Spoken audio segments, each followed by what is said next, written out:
ॐ नमो भगवते वासुदेवाय।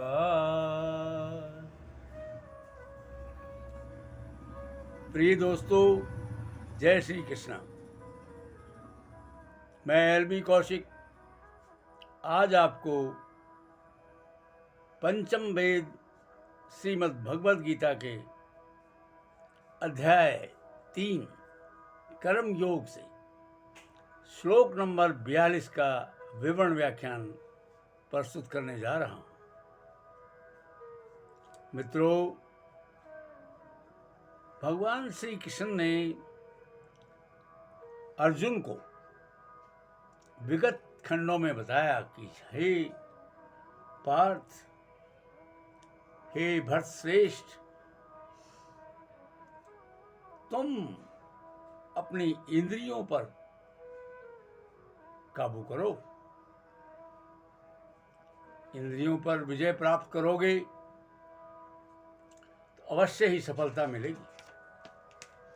और सबसे ज्यादा पाप के महान प्रतीक काम पर ध्यान दो, काम को विजय करो। काम को विनिष्ट करोगे तो अवश्य सफलता मिलेगी। इसी प्रसंग में श्लोक नंबर 42, इंद्रियाणि परण्याहुरिन्द्रियेभ्यः परं मनः मनस्तु परा बुद्धिर्यो बुद्धि परस्तु सः। प्रभु ने बताया अर्जुन को कि हे अर्जुन, कर्म इंद्रियां जड़ पदार्थ की अपेक्षा श्रेष्ठ हैं। मन इंद्रियों से बढ़कर है, बुद्धि मन से भी ज्यादा, और आत्मा बुद्धि से भी बढ़कर है। प्रभु ने बताया कि हे अर्जुन, इंद्रियां काम के कार्यकलापों के विचित्र द्वार हैं। काम का निवास शरीर में है, किंतु उससे इंद्रिय रूपी झरोखे प्राप्त हैं। अतः कुल मिलाकर इंद्रियां शरीर से श्रेष्ठ हैं। श्रेष्ठ चेतना या कृष्ण भावना अमृत होने पर ये द्वार काम में नहीं जाते। कृष्ण भावना अमृत से आत्मा भगवत के साथ सीधा संबंध स्थापित कर लेता है। अतः जहाँ पर वर्णित शारीरिक कार्यों की श्रेष्ठता परमात्मा में आकर समाप्त हो जाती। शारीरिक कर्म का अर्थ है इंद्रियों के कार्यों, और इन इंद्रियों के अवरोध का अर्थ है सारे शारीरिक कर्मों का अवरोध। लेकिन चूंकि मन सक्रिय रहता है, अतः शरीर के मौन तथा शिथिल रहने पर भी वह कार्य करता है। मनुष्य को चाहिए कि बुद्धि के द्वारा आत्मा को स्वाभाविक स्थिति को ढूंढे और फिर मन को निरंतर कृष्ण भावना अमृत में लगाए रखे। इससे सारी समस्या हल हो जाती है।